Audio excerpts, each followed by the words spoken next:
Lok Sabha speaker ఓం బిర్లాపై కాసేపట్లో అవిశ్వాసం తీర్మానం పెట్టనుంది ఇండియా కూటమి. లోక్సభ సెక్రటరీ జనరల్ కు నోటీసు ఇవ్వనున్నారు విపక్ష ఎంపీలు. మరోవైపు పార్లమెంట్ హౌస్ కాంప్లెక్స్ లో రాజ్యసభ విపక్ష నేత ఖర్గే ఆఫీసులో ఇండియా కూటమి లీడర్స్ భేటీ అయ్యారు.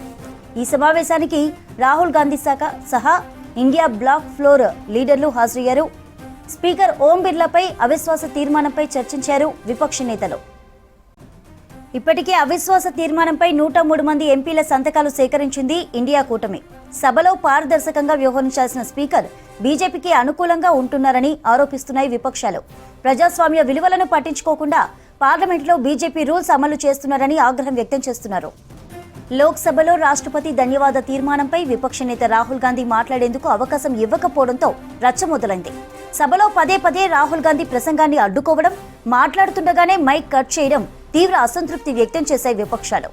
అలాగే చైనా ఆక్రమణలపై మాజీ ఆర్మీ చీఫ్ నరవానే బుక్ పై స్పీకర్ తప్పుడు ప్రకటనలు చేశారని ఆరోపిస్తున్నాయి.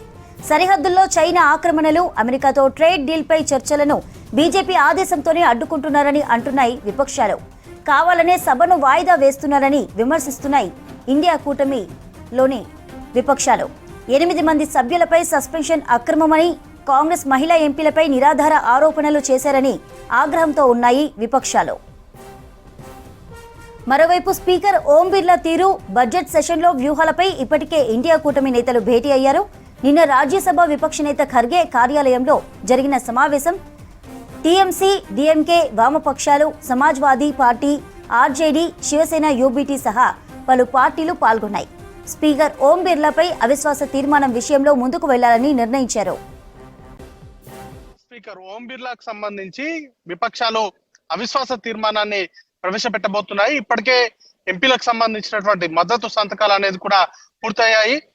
లోక్సభ స్పీకర్ పైన అవిశ్వాస తీర్మానం పెట్టాలంటే 50 మంది సభ్యుల మద్దతు అనేది కూడా అవసరం ఉంటుంది.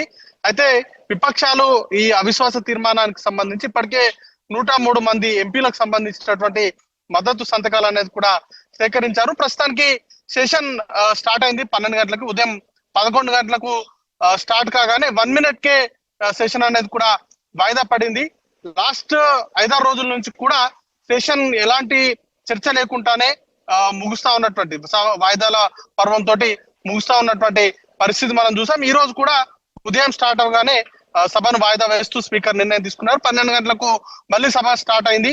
ఇప్పుడు ప్రస్తుతానికైతే ఈ సభ నుంచి బయటకు వచ్చిన తర్వాత కాంగ్రెస్ పార్టీ సహా విపక్షాలు, ముఖ్యంగా డిఎంకే కావచ్చు, ఎన్సిపి, ఎస్పీ, టిఎంసి ఇట్లాంటి పార్టీలన్నీ కూడా మద్దతు లేఖల వాటిపైన సంతకాలు అనేది కూడా చేశారు. కాబట్టి వీరందరూ కూడా అవిశ్వాస తీర్మానాన్ని అయితే ప్రవేశపెట్టబోతున్నారు. దాన్ని అడ్మిట్ చేస్తారా, దానికి సంబంధించి నిర్ణయం అనేది కూడా తీసుకోవాల్సి ఉంటుంది. ఒకవేళ స్పీకర్ కనుక ఆమోదం తెలిపితే దానిపైన చర్చ అనేది ఉంటుంది. చర్చ తర్వాత ఓటింగ్ అనేది కూడా నిర్వహిస్తారు. అయితే సంఖ్యాబలంగా దాన్ని అవిశ్వాసాన్ని పాస్ చేయించేటువంటి సిచ్యువేషన్ ఇప్పటికీ కూడా కేవలం సమస్యల పైన చర్చ జరిగేటువంటి ఆస్కారం ఉంటుంది. కాబట్టి ఖచ్చితంగా సమస్యలను పార్లమెంట్ సాక్షిగా లేవనెత్తాలని కూడా విపక్షాలు భావిస్తా ఉన్నాయి. కాబట్టి వాటన్నింటిపైన కూడా చర్చ జరిగేందుకు ఇది ఒక అవకాశంగా కాంగ్రెస్ పార్టీ సహా విపక్షాలు ఒక అంశంగా చూస్తా ఉన్నాయి. దానిలో భాగంగానే అవిశ్వాస తీర్మానాన్ని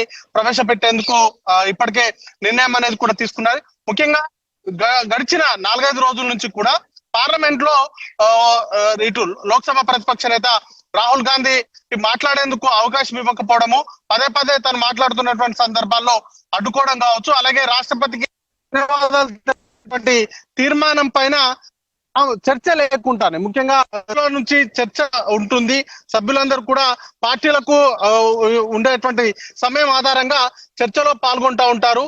ఆ చర్చ ఎలాంటి చర్చ జరగకుండానే, ముఖ్యంగా ప్రధాని సమాధానం ఇవ్వకుండానే ధన్యవాదాలు తెలిపేటువంటి తీర్మానాన్ని ఆమోదం తెలపడం కావచ్చు. అలాగే కాంగ్రెస్ పార్టీకి సంబంధించి ఎంపీల పైన సస్పెన్షన్ వేయడం, అలాగే మహిళా ఎంపీలకు సంబంధించి నిరాధారమైనటువంటి ఆరోపణలు చేయడం, కేవలం బీజేపీ రూల్స్ నడిపినట్టుగానే బీజేపీకి అనుకూలంగానే స్పీకర్ వ్యవహరిస్తున్నారు అంటూ కూడా కాంగ్రెస్ సహా విపక్షాలన్నీ కూడా ఆరోపణలు చేస్తా ఉన్నాయి. వాటికి సంబంధించినటువంటి అంశాలను బేస్ చేసుకునే కాంగ్రెస్ పార్టీ సహా విపక్షాలన్నీ కూడా అవిశ్వాస తీర్మానాన్ని అయితే ప్రవేశపెట్టడానికి సిద్ధమయ్యాయి. మరి కాసేపట్లోనే లోక్సభ స్పీకర్ పైన అవిశ్వాస తీర్మానాన్ని అనేది కూడా ప్రవేశపెట్టబోతున్నాయి చంద్రిక.